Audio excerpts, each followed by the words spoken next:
ഒരു സുഹൃത്ത് അയച്ചു തന്ന കുറിപ്പാണ്. നമ്മളോളം നമ്മുടെ മക്കളെ നോക്കുന്ന മനുഷ്യർ ഏതെങ്കിലും ലോകത്തുണ്ടാവുമോ? എത്ര വയസ്സുവരെയാണ് നമ്മുടെ കുട്ടികൾ സംരക്ഷിക്കപ്പെടേണ്ട ഒരു കുട്ടിക്കാലം? ഇപ്പോൾ 20ഉം 25ഉം വയസ്സ് കടന്ന് അത് പിന്നെയും മുന്നോട്ട് പോയിക്കൊണ്ടിരിക്കുക. അത്രയും മുതിർന്ന നമ്മുടെ മക്കളെ പിന്നെയും പിന്നെയും നാം പോറ്റിക്കൊണ്ടിരിക്കുകയാണ്. അതും നമ്മൾ ഒട്ടും നല്ല നിലയിൽ ജീവിക്കാതെ. പ്ലാവില പെറുക്കാറായാൽ അത് ചെയ്യണമെന്ന് നിഷ്കർഷിച്ചിരുന്ന ഒരു കാലഘട്ടത്തിലെ ബാല്യം ജീവിച്ചവരാണ് നമ്മൾ. 10 വയസ്സാവുമ്പോഴേക്കും കുടുംബജോലികളിൽ അവരവരുടെ പങ്ക് നിർവഹിച്ചിരുന്നവരാണ് നമ്മൾ. ആ തലമുറയിൽപ്പെട്ട ഇപ്പോഴത്തെ അമ്മമാരും ഒക്കെയാണ് 20 വയസ്സുകാരൻ മകൻ വീട്ടിൽ ഒറ്റയ്ക്കാണ് എന്ന കാരണത്താൽ തങ്ങളുടെ കൂട്ടുകാരികൾ പ്ലാൻ ചെയ്ത ഏതെങ്കിലുമൊക്കെ പരിപാടികളിൽ നിന്ന് ഒഴിവായി നിൽക്കുന്നത്. മക്കളിൽ ഒരാൾ 10ാം ക്ലാസ്സിലെത്തിയാൽ നീണ്ട അവധിക്ക് അപേക്ഷിക്കുകയും ടിവിയും ഇന്റർനെറ്റും അടക്കം സകല വിനോദങ്ങളും റദ്ദ് ചെയ്ത് വീടിനെ മരണവീട് പോലെ ശോകമൂകമാക്കുകയും ചെയ്യുന്നതും ഇതേ അമ്മമാരാണ്. മകന് മെഡിക്കൽ കോളേജിൽ അഡ്മിഷൻ കിട്ടിയതിനാൽ 5.5 വർഷം അവധിയെടുത്ത് കൂട്ടിരിക്കുന്ന ഒരു അമ്മയെപ്പറ്റി എനിക്കറിയാം. ഹോസ്റ്റലൊന്നും ശരിയാവില്ല, അവന് ഞാനില്ലാതെ പറ്റില്ല എന്നാണ് ആ അമ്മയുടെ യുക്തി. കുട്ടികളുടെ ജീവിതത്തിൽ തണലാവേണ്ടതില്ല എന്നല്ല, ഞാനും നിങ്ങളും കരിഞ്ഞുണങ്ങി പൊടിഞ്ഞു തീരും വരെ അവർക്കായി ഇങ്ങനെ വെയിൽ കൊള്ളേണ്ടതുണ്ടോ എന്നതാണ് വിഷയം. സ്വയം തണൽ തേടാൻ അവർ പ്രാപ്തരായ ശേഷവും അവനവന്റെ ജീവിതം അങ്ങനെ ഒന്നും ആസ്വദിക്കാതെ ത്യജിക്കേണ്ടതുണ്ടോ എന്നതാണ് എന്റെ ചോദ്യം. ഒരു പൊന്മാന് അല്പനേരം കൂടി അധികം മെനക്കെട്ടാൽ അതിന്റെ കുഞ്ഞുങ്ങൾക്കുള്ള മീനെ കൂടി പിടിക്കാവുന്നതേ ഉള്ളൂ. പക്ഷെ കണ്ടിട്ടില്ലേ, അത് മീൻ പിടിക്കാൻ കുഞ്ഞുങ്ങളെ ശീലിപ്പിക്കുകയാണ് ചെയ്യുക. മീൻ പിടിക്കാറായാൽ മക്കൾ സ്വയം മീൻ പിടിക്കട്ടെ എന്ന് പൊന്മാൻ പോലും വിചാരിക്കുന്നു. പറക്കാറായാൽ പക്ഷികൾ അവയുടെ കുഞ്ഞുങ്ങൾക്ക് ഇര തേടൽ നിർത്തുന്നു. പക്ഷെ നമ്മൾ മാത്രം പിന്നെയും പിന്നെയും മക്കളെ പോറ്റുകയാണ്. കോടിക്കണക്കായ ആളുകൾ ജീവിച്ചു മരിച്ചുപോയ ഒരിടമാണ് ഈ ഭൂമി. ജീവിച്ചിരിക്കുന്നവരെക്കാൾ കൂടുതൽ മരിച്ചവരുള്ള ഒരിടം. നമ്മൾ നമ്മുടെ ജീവിതം ജീവിക്കുക എന്നത് പ്രധാനമാണ്. മരങ്ങളിൽ വള്ളികൾക്കെന്നുള്ളതുപോലെയാണ് മറ്റുള്ളവർക്ക് നമ്മുടെ ജീവിതത്തിൽ സ്ഥാനം നൽകേണ്ടത്. അത് ഇത്തിക്കണ്ണികൾ എന്നതുപോലെയാവുമ്പോഴാണ് ആദ്യം നമ്മളും പിന്നാലെ നിർബന്ധമായി അവരും ഉണങ്ങിപ്പോകുന്നത്. മരിക്കുമ്പോ തിന്മകളിൽ നിന്ന് എന്ന പോലെ തന്നെ നന്മകളിൽ നിന്നും മനുഷ്യൻ സ്വതന്ത്രനാകുന്നുണ്ട്. നിങ്ങളുടെ അപ്പൂപ്പന്റെ അച്ഛനെ അല്ലെങ്കിൽ അമ്മയെ നിങ്ങൾക്കറിയുവോ? ഇല്ല. 2 തലമുറകൾക്കപ്പുറം നമ്മളും അതുപോലെയാവും. പേരക്കിടാങ്ങൾ പോലും ഓർക്കാത്തവരായി. ഇനി അഥവാ ഓർത്തിരുന്നാൽ തന്നെ നമുക്ക് അതുകൊണ്ട് എന്ത് ലാഭമാവുള്ളത്? അതുകൊണ്ട് അവനവന്റെ ജീവിതത്തെ പൂർണ്ണമായും ഉരുക്കിയൊഴിച്ച് അപരന്റെ ജീവിതത്തിൽ വെളിച്ചം പകരാതിരിക്കുക. അവനവനെ കൂടി ഇടയ്ക്കൊക്കെ പരിഗണിക്കണം. അവനവന്റെ ഇഷ്ടങ്ങൾക്ക് അപരന്റേതിനൊപ്പമെങ്കിലും പരിഗണന നൽകണം. 45 വയസ്സ് കഴിഞ്ഞ ഒരു മദാമ ഈയിടെ വയനാട്ടിൽ വന്നു. 50 വയസ്സിന് മുമ്പ് ചെയ്യേണ്ട 50 കാര്യങ്ങൾ എന്നൊരു ബക്കറ്റ് ലിസ്റ്റ് ഉണ്ടായിരുന്നു അവരുടെ കയ്യിൽ. അതിലൊട്ടുമുക്കാലും അവർ ചെയ്തു തീർക്കുകയും ചെയ്തു. ആനപ്പുറത്ത് കയറുക എന്ന ബാക്കിയുള്ള ഒരു ഐറ്റം നടപ്പിലായി കിട്ടുമോ എന്നാണ് അവർക്ക് അറിയേണ്ടിയിരുന്നത്. അതിനാണത്രേ അവർ കേരളത്തിൽ വന്നത്. മറ്റുള്ളവർക്ക് വിചിത്രമെന്ന് തോന്നാം ചിലപ്പോൾ നമ്മുടെ ചില ആഗ്രഹങ്ങളെ.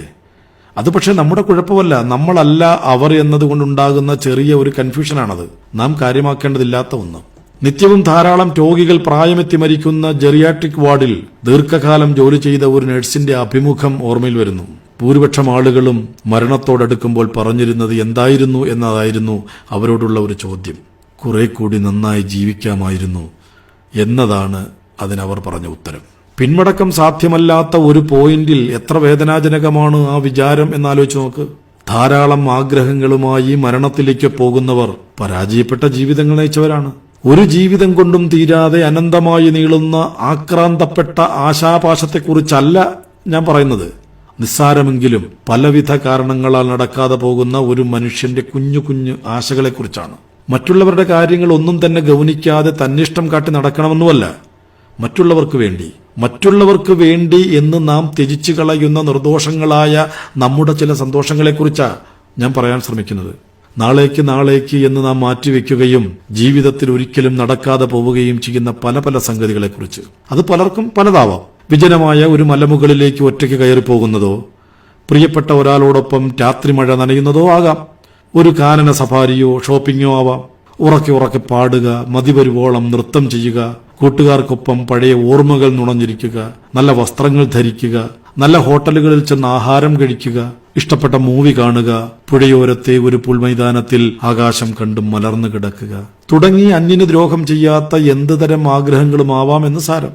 നിങ്ങൾ അതിയായി ഒരു കാര്യം ആഗ്രഹിക്കുകയാണെങ്കിൽ പൗലോ കൊയ്ലോ പറഞ്ഞ പോലെ ലോകം മുഴുവൻ അതിനായി ഗൂഢാലോചന ചെയ്തേക്കില്ലെങ്കിലും ആരെങ്കിലുമൊക്കെ അതിനായി നിങ്ങളോടൊപ്പം ഉണ്ടാവും എന്നത് ഉറപ്പാണ്. പ്രിയമുള്ളവരെ, നാം 50 കഴിഞ്ഞവരാണ്. മക്കൾക്ക് ഇനിയും സമയമുണ്ടെന്നും ധാരാളം ബസ്സുകൾ വരാനുമുണ്ടെന്നും നമ്മൾ അറിയണം. 50 കഴിഞ്ഞവർ നിശ്ചയമായി ഓടിയേ പറ്റൂ. സ്റ്റാൻഡ് വിട്ടു പോയിക്കൊണ്ടിരിക്കുന്നത് അവർക്കുള്ള അവസാന ബസ്സുകളാണ്. അമാന്തിച്ചു നിന്നാൽ മനസമാധാനമില്ലാതെ മരിക്കാം. ഈ മനോഹര തീരത്ത് ഒരാവശ്യവുമില്ലാതെ പാഴാക്കി കളയാൻ ഒരു ജന്മം കൂടി തരുമോ എന്ന് ശോകഗാനം മൂളാം. പലവിധ ഉത്തരവാദിത്തങ്ങളുടെ സമ്മർദ്ദങ്ങൾ എന്റെ പ്രിയപ്പെട്ട പരിപാടികളെ തടസ്സപ്പെടുത്തുമ്പോൾ അതിനെ അതിജീവിക്കാനായി ഞാൻ പ്രയോഗിക്കുന്നൊരു തന്ത്രമുണ്ട്. പരോപകാരാർത്ഥം അതുകൂടി പങ്കുവെച്ചുകൊണ്ട് ഈ ഓഡിയോ അവസാനിപ്പിക്കാമെന്ന് കരുതുന്നു. ഈ നിമിഷത്തിൽ ഞാൻ മരിച്ചുപോയിരുന്നു എങ്കിൽ എന്ത് സംഭവിക്കുമായിരുന്നു എന്ന് ചിന്ത ചെയ്യലാണ് ആ കൗശലം. ഒരാൾ ഇല്ലാതായാൽ ലോകത്തിന് എന്ത് സംഭവിക്കാനാ? ഭാര്യ അല്ലെങ്കിൽ ഭർത്താവ് തനിയെ ജീവിക്കില്ലേ? മക്കൾ പഠിക്കുകയോ ഉദ്യോഗം നേടുകയോ കല്യാണം കഴിക്കുകയോ കഴിക്കാതിരിക്കുകയോ ചെയ്യില്ലേ? നാട്ടിലെ ആളുകൾ പശുക്കളെ വളർത്തില്ലേ? ലോകം അതിന്റെ ക്രമം വീണ്ടെടുക്കില്ലേ? അത്രയുള്ളൂ കാര്യം. നമ്മുടെ ഈ പറയുന്ന തിരക്കുകൾക്കൊക്കെ അത്രയേ ഉള്ളൂ പ്രസക്തി. ജീവിതം എന്നും മറ്റുള്ളവർക്ക് വേണ്ടിയാവരുത്.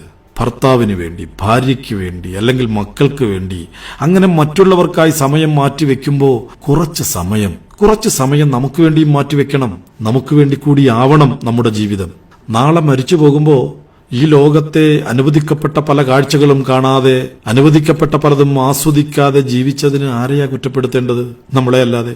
ജീവിക്കുക എന്നത് ജീവനുള്ളപ്പോൾ മാത്രം സാധ്യമാകുന്ന ഒന്നാണ് എന്ന് ഓർമ്മപ്പെടുത്തുന്നു. അതായത് 50 കഴിഞ്ഞാലെങ്കിലും നമുക്ക് വേണ്ടി, നമ്മുടെ ഇഷ്ടങ്ങൾക്ക് വേണ്ടി ജീവിതം മാറ്റിവെക്കുവാൻ പരിശീലിക്കുക.